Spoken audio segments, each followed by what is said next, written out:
Well, hey there, Freedom Family. It's Pastor Michael, Freedom Church, and I'm here today with my good friend, my brother, fellow pastor, William Montgomery. William is the senior pastor of the Macedonia Baptist Church in Kingstown, North Carolina, which is basically like Shelby, right, brother? Mm-hmm. But officially, your church is in Kingstown, and so, brothers, sisters who are watching, we're going to take a risk today.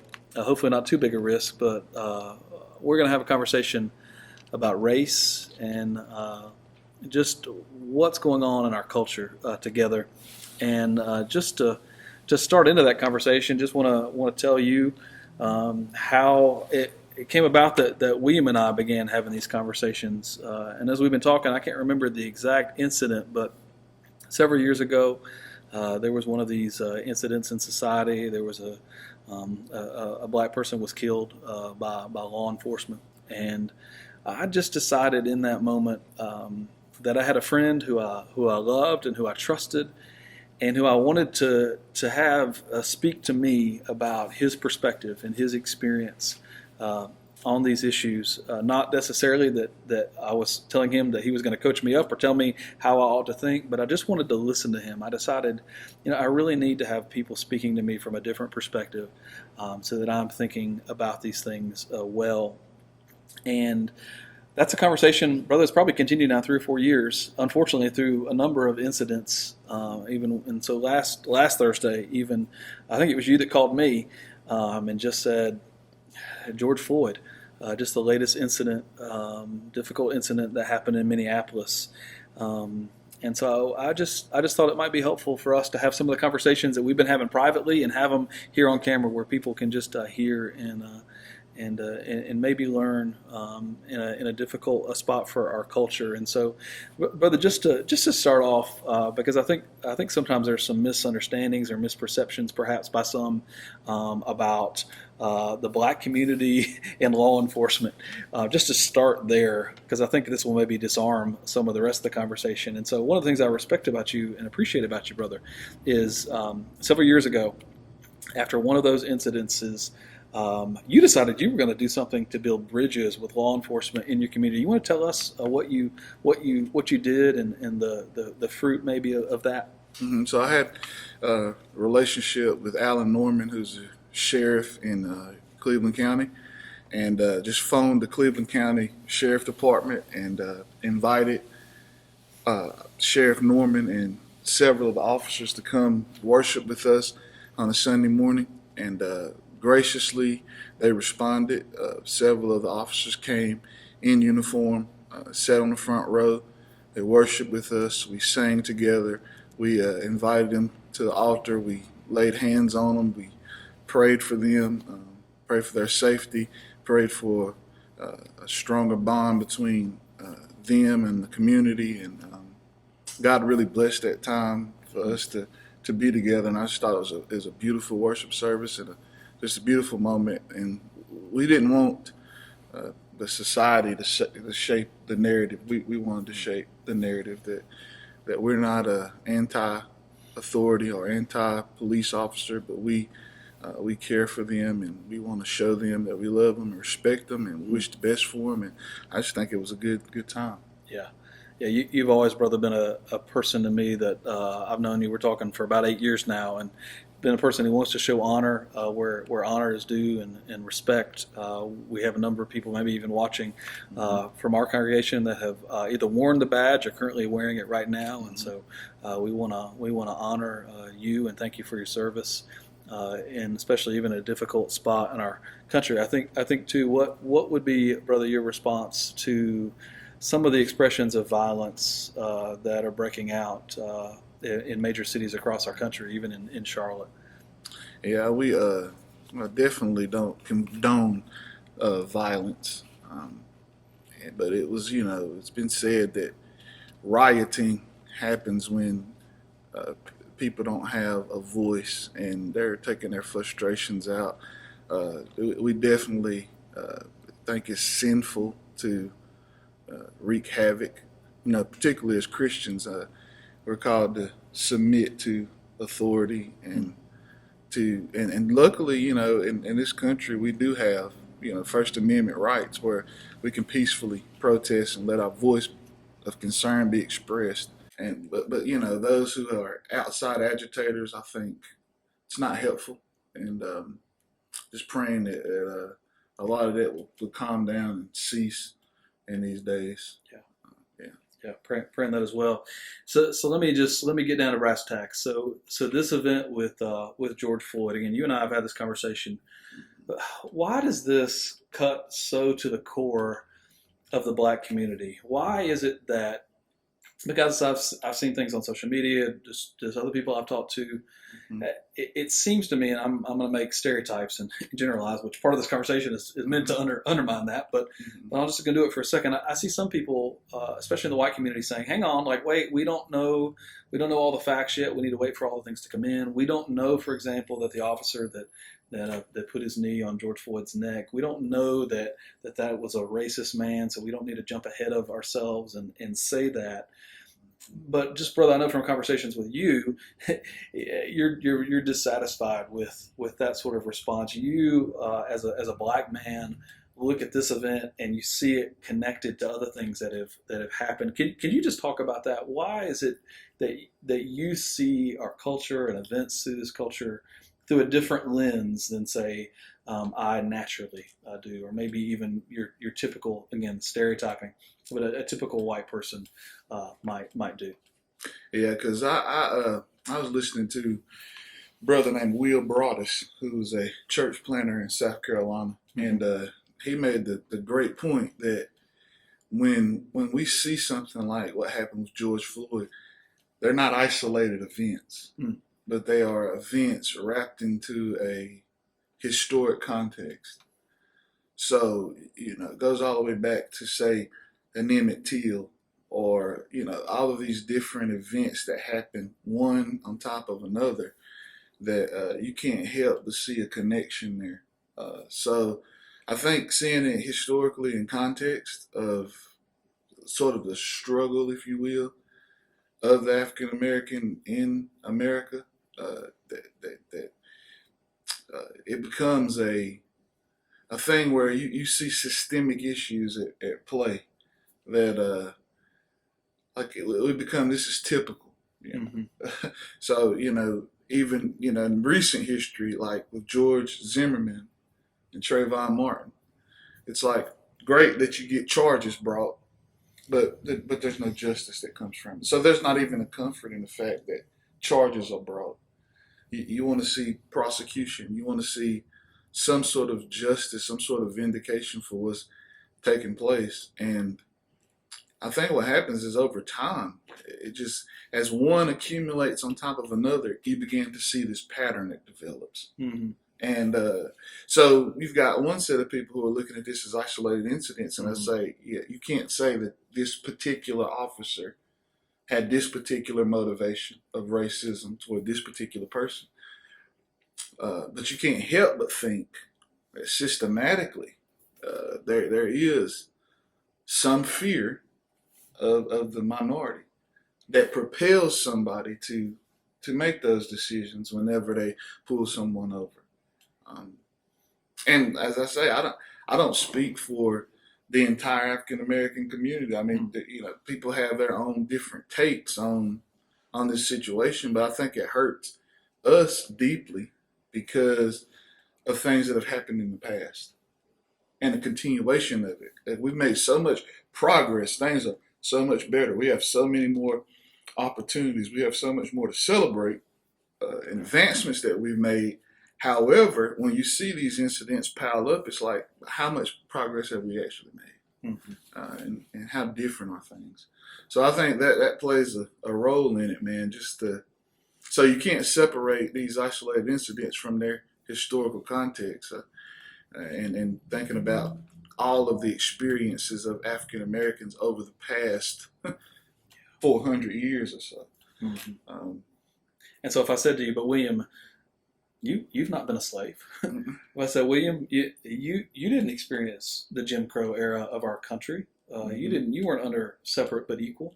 You've got to, if I just pushing back on you, you've got to move on. You've got, if I say, brother, you've got to stop viewing these things through this racist lens, this black and white. Mm-hmm. We've got to start being and I hear this from certain segments. We've got to be colorblind, where we Mm-hmm. don't even see the color of our skin. Is that the goal? What would you say to that if someone's pushing back? But I think the problem about, I don't think God wants us to be colorblind. What I think He wants us to do is to embrace the multi ethnicity that He's given us. So I want you to see me and all of my cultural difference and be able to celebrate and appreciate it, learn from it, grow from it. So I think that's what we need. I don't think we need to ignore it, and particularly given the heightened passion and emotion that people are feeling. I think to be colorblind is almost to try to turn a blind eye to the main issue.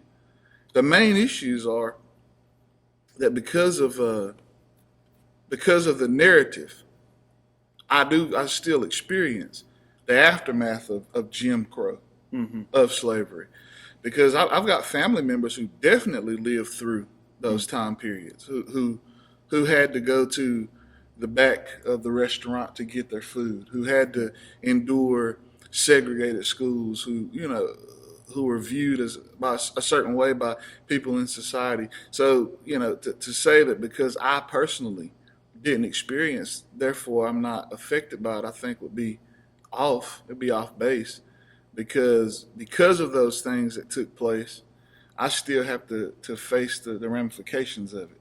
So. But for someone that's watching, and no doubt there is somebody that's watching this that's going to say, okay, but I don't buy the systematic argument. Mm-hmm. I don't buy that this is a systemic brokenness, that sin has infected, that sin infects institutions in maybe in the way you're describing. I think the thing I would want to say to that person, because I don't think we have to agree on that issue, even necessarily to learn from one another. I think the thing I would want to say to that person is what we can debate what is and what isn't. The thing that I want to do, and the thing that I've been trying to do with you, is to at least listen. Yeah. at least listen and begin to view things, not necessarily that I view things through the same lens as you, even as if that's possible, but to at least hear your experience, hear the way you see things. So then that helps give me a context for just the rage and the pain and the hurt that's very evident in our culture. And so help us empathize with you in what you described as inheriting the aftermath of Jim Crow and 400 years of what's happened in our country. What's it like when you're pulled over by law enforcement?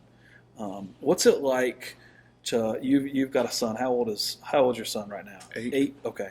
So you got an 8-year-old son. I got a 4-year-old son. What's it like for you when you're pulled over in law enforcement? What sort of things are you even teaching to your son about those sorts of things? Well, one of the things I want to communicate to him is to comply with authority, be respectful, do what you're asked, follow instructions. But at some point, as you see everything is developing, the thought has to run through your mind, but is that going to be enough? Or will it even matter in the end? So there's been times, and I'll be honest, I've had good experiences with police officers as well. And I do not think for 1 minute that every police officer is out to get me, or that every police officer is trying to harm me in some kind of way. There's actually been times where there's been some pretty sticky situations where police officers helped me out. So I've been thankful for them. But there is a fear that kind of goes through me if I'm being pulled over, if I'm honest, because I'm not sure if this is going to be a routine stop or if something else is going to happen through this. And I think if we can't agree about the systemic nature of racism, for example, I think one thing we can agree is that sin itself is systemic. You go back, to Genesis 3, it has infiltrated every part of the fallen world. That's where we talk about total depravity of man. Every part of man has been affected, mind, emotion, and will.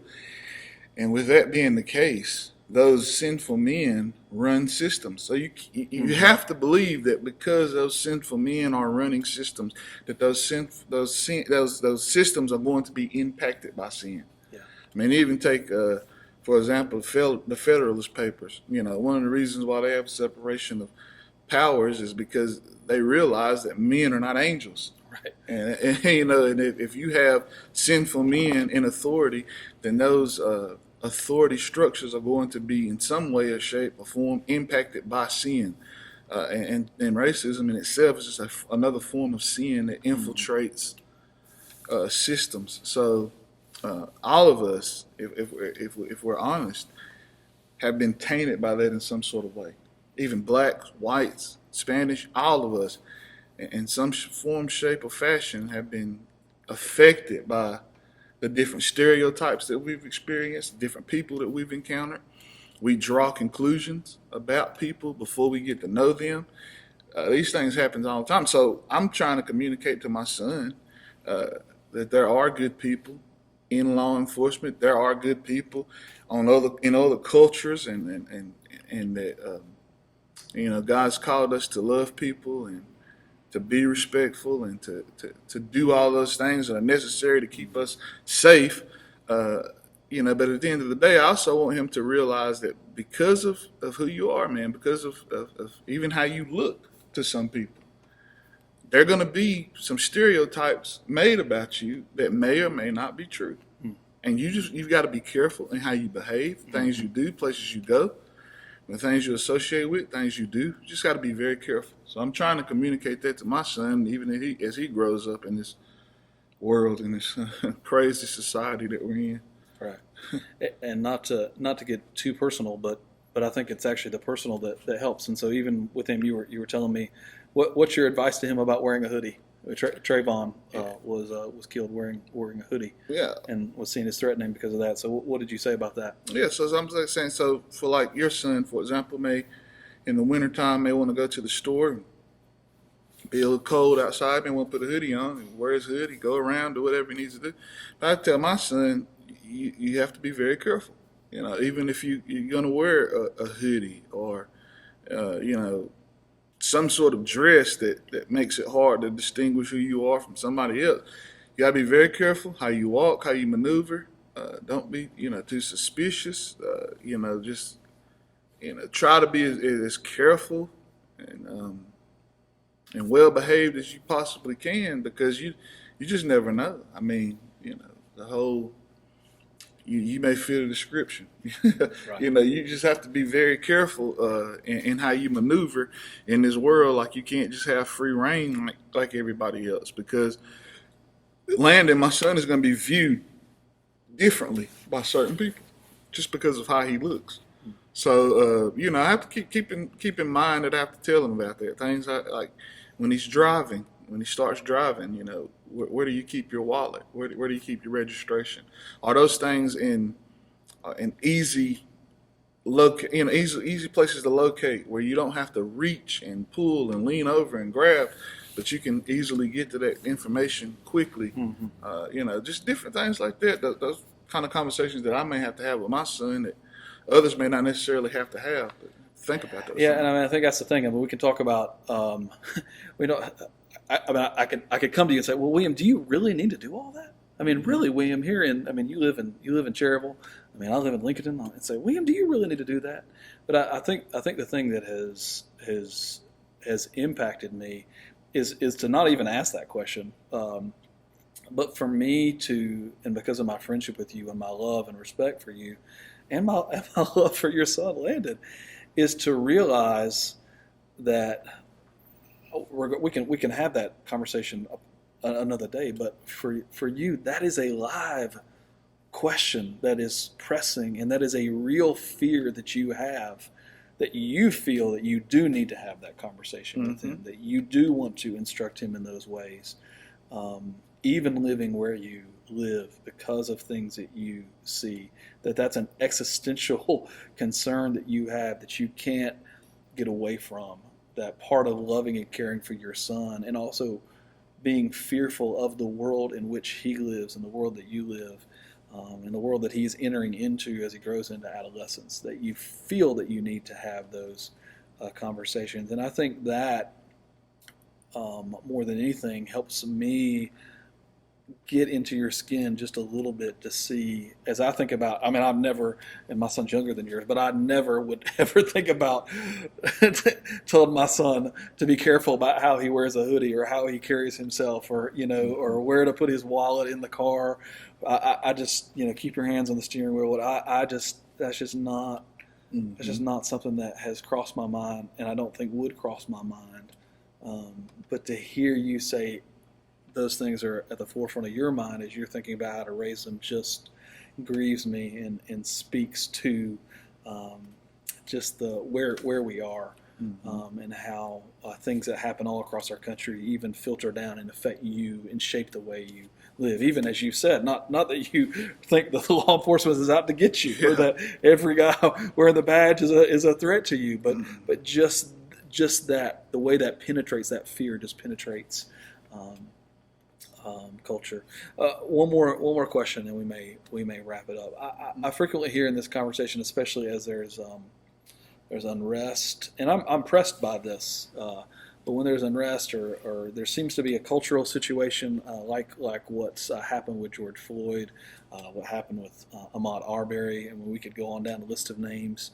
I frequently hear brothers, well-intentioned, well-meaning, and right in many ways, say, hang on, yes, there is outrage about this particular incident that happened, but hang on, we need to wait until all the facts are known. We need to wait until there's a judicial process, until let justice run its course, and justice will do what is right. Of course, we have due process in our country.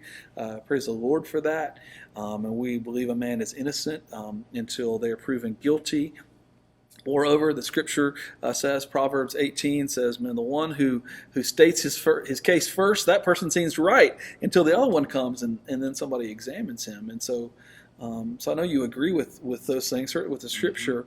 And yet these moments keep happening, and there is that instantaneous outrage. And so how do we balance that? An outrage for apparent injustice versus a need for due process and biblical wisdom that says we need to wait sometimes before we can actually know what's happening. How we navigate those things? Very challenging, man. But I think so. You see things from somebody else's perspective.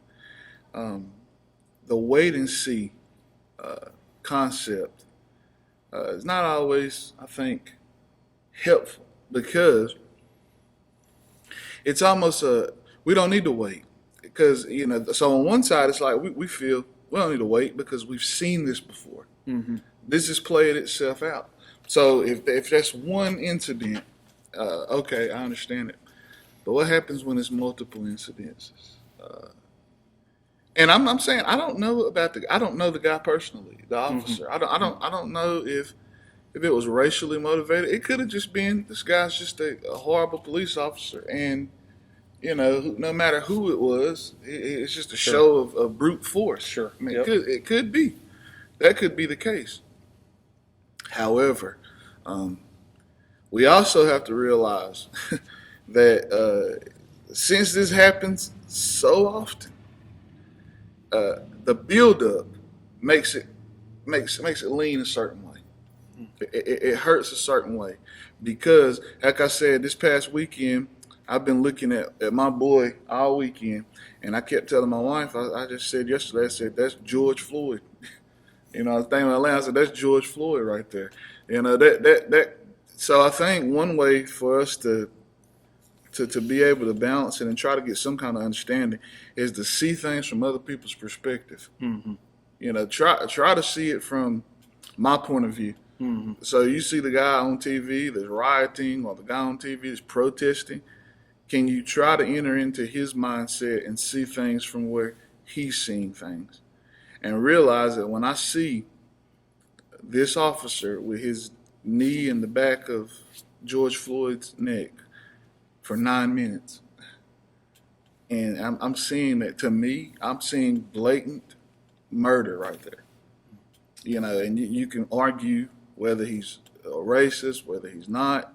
You can make those different arguments, and facts and investigations may bring out opposite opinions. I don't know, but what I see right there, I see a murder that takes place, and what we've often seen, especially in recent times, is that there's no justice that comes from it. So these guys get acquitted.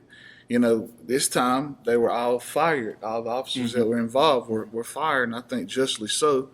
But there's been so many other times where they've been put on paid leave. They may get a trial. They do. They get exonerated, and everybody kind of just moves on until the next incident happens, and then there's a blow up again. So that I guess that situation is what aggravates it and makes it a harder pill to swallow at times. So I think for especially the average maybe member of your congregation who may be watching, I think the biggest thing to try to take away from this, and Brother John, John Wells, he said it well on his Facebook the other day. He said, man, just grieve. A lot of people will. I've been getting text messages. I've been getting phone calls. And one thing that gets difficult sometimes is that you almost have to become the black spokesman whenever something like this happens. I hope I haven't made you feel that way, brother.